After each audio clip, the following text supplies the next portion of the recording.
जी, क्या कहेंगे एनआईटी में एक काफ़ी आजकल मामला चर्चाओं में है। 4 स्टूडेंट्स जो है सुसाइड कर चुके हैं। उसके अलावा कल भी जो है एक स्टूडेंट ने अटेम्प्ट किया, जिसे बता दिया गया।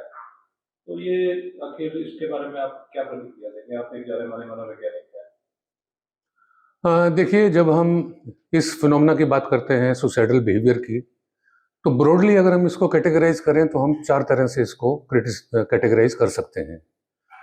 पहला हम कह सकते हैं कि कोई आदमी जब थ्रेटन करता है, थ्रेटन सुसाइड बोलते हैं। कोई अटेम्प्ट करता है, उसको अटेम्प्टेड सुसाइड बोलते हैं। कोई कमिट करता है, उसको कमिटेड सुसाइड करते हैं।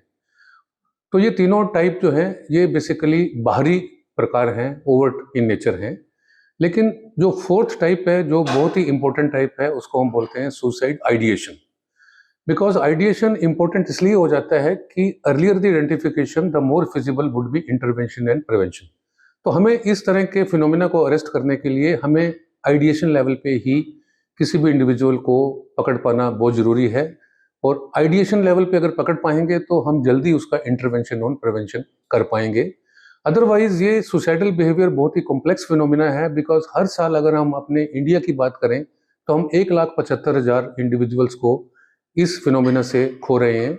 और वर्ल्ड वाइड अगर बात करें तो हम मोर देन 7 lakhs लोगों को सुसाइडल बिहेवियर की वजह से हम लूज कर रहे हैं। तो it's a very complex phenomena as far as I feel. जैसे ये मतलब प्रथम दृष्टया देखा जाता है कि जिस व्यक्ति ने सुसाइड करना होता है, वो कुछ वार्निंग सिग्नल भेजता है। तो वो किस तरह से होता है? उसको कैसे आइडेंटिफाई किया जाए?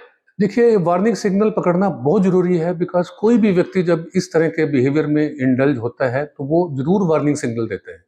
अब वार्निंग सिग्नल कई तरह के हो सकते हैं। जैसे कोई भी उसके साथी लोग हैं जो उसके साथ रह रहे हैं, अगर वो उसकी पर्सनैलिटी में चेंज पा रहे हैं, वो एक वार्निंग सिग्नल है।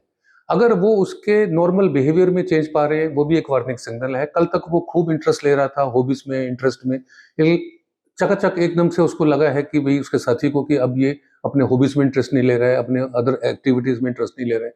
उसके स्लीपिंग पैटर्न में कुछ चेंज आ रहा है, उसकी जो है ईटिंग हैबिट्स में चेंज आ रहा है, या वो एक डिफरेंट तरह का बिहेवियर कर रहा है। तो these are the very very important warning signal. जब भी कोई साथी उसका ये वार्निंग सिग्नल पकड़ता है तो वो जरूर उसको एक कॉग्निजेंस में लेना चाहिए और अपने टीचर को बताना चाहिए या जो भी उसका मेंटर है उसको बताना चाहिए, ताकि उसको अर्ली इंटरवेंशन और प्रिवेंशन की तरफ ले जाया जा सके।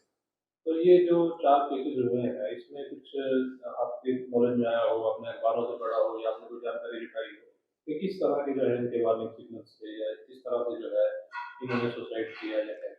देखिए, इसमें बड़ा इंपॉर्टेंट चीज है, जब भी व्यक्ति कोई आत्महत्या करता है तो उसके कई तरह के प्रेसिपिटेटिंग फैक्टर्स रहते हैं। ये नहीं है कि चकाचक एकदम से उसने अभी सोचा और उसने आत्महत्या कर लिया। तो प्रेसिपिटेटिंग रहते हैं, जैसे कुछ रिसेंट लॉस हो गया, या उसका रिलेशनशिप लॉस हो गया, या उसका कोई फाइनेंशियल बर्डन हो गया, या उसका कोई इम्पोर्टेंट झगड़ा हो गया किसी से, या कोई प्रेशर पड़ गया, या कोई ऐसा स्ट्रेस आ गया जिसको वो झेल नहीं पा रहा है। तो ये उसकी पर्सनैलिटी पर भी डिपेंड करता है कि कोई एक व्यक्ति है जो जरा से स्ट्रेस में भी इस तरह का एक्शन ले लेता है, कोई दूसरा व्यक्ति है जो बड़े से बड़े स्ट्रेस को भी झेल पा रहा है। तो ये पर्सनैलिटी के ऊपर बड़ा डिपेंड करता है। तो मेन चीज है कि उसके प्रोटेक्टिव फैक्टर्स कितने हैं, क्योंकि हमें इस चीज में देखना पड़ेगा कि उसके प्रेसिपिटेटिंग फैक्टर्स कम रहे और प्रोटेक्टिव फैक्टर्स बढ़े। उसका सोशल सराउंडिंग्स कैसा है, उसका कम्युनिकेशन स्किल कैसा है, क्या वो अपने एग्नी को कम्युनिकेट कर पा रहा है नहीं अपने फ्रेंड से, अपने टीचर से। बिकॉज काफी इश्यूज तो रिजोल्व हो जाते हैं जब आप अपनी एग्नी को शेयर करते हैं अपने किसी फ्रेंड से। कोई ऐसा एक भी अगर क्लोज फ्रेंड आपका है, उससे आपने अपने दिल की बात कर लिया, तो आपके इश्यूज रिजोल्व हो जाते हैं, बजाय इसके कि वो अपने अंदर ही बात को रखे और किसी से शेयर नहीं करे। तो वो स्टेज एक हेल्पलेसनेस की स्टेज आ जाती है, होपलेसनेस की स्किल आ जाती है, उसकी प्रॉब्लम सॉल्विंग कैपेसिटी कम हो जाती है। इस तरह की चीजें आने से वो जरूर एक रिस्क टेकिंग बिहेवियर उसका हो जाता है और वो सेल्फ डिफीटिंग बिहेवियर जरूर कर पाता है। अपना एक्सपीरियंस के आधार पे कोई मैसेज देना चाहेंगे, कुछ अपील करना चाहेंगे स्टूडेंट से मैं यही अपील करूंगा कि वो एक इस तरह का अपना पर्सनालिटी को डेवलप करें जिसमें वो एज अर्ली एज पॉसिबल वो बाउंस बैक करे अपनी एडवर्स सिचुएशन से। इसके लिए मैं ये भी रिक्वेस्ट करूंगा इंस्टीट्यूशन से कि वो बच्चों में एक तरह का रेजिलियंस डेवलप करें। जब मैं बात करता हूं रेजिलियंस डेवलप करें, रेजिलियंस का मतलब ये है कि how fast one can bounce back from the adverse situation. You see, the person who is hardy personality, जिसको अपनी इमोशन पे कंट्रोल है, चैलेंज एक्सेप्ट करता है, कमिटमेंट है उसको अपने गोल के लिए, तो हार्डी पर्सनैलिटी इस तरह के बिहेवियर में इंडल्ज नहीं करता है। The person who is resilient personality वो बहुत जल्दी से एडवर्स सिचुएशन से बाहर निकल पाता है। तो इस तरह के हमें रेजिलियंस मॉड्यूल्स इंस्टीट्यूशन में डेवलप करनी चाहिए, जिससे हम उनका ये इस तरह का बिहेवियर डेवलप करें, रेजिलियंस डेवलप करें। मॉड्यूल्स बना सकते हैं कई तरह के हम जो हेल्प करते हैं एडवर्स सिचुएशन से निकलने के लिए और स्ट्रेसफुल सिचुएशन को हैंडल करने के लिए।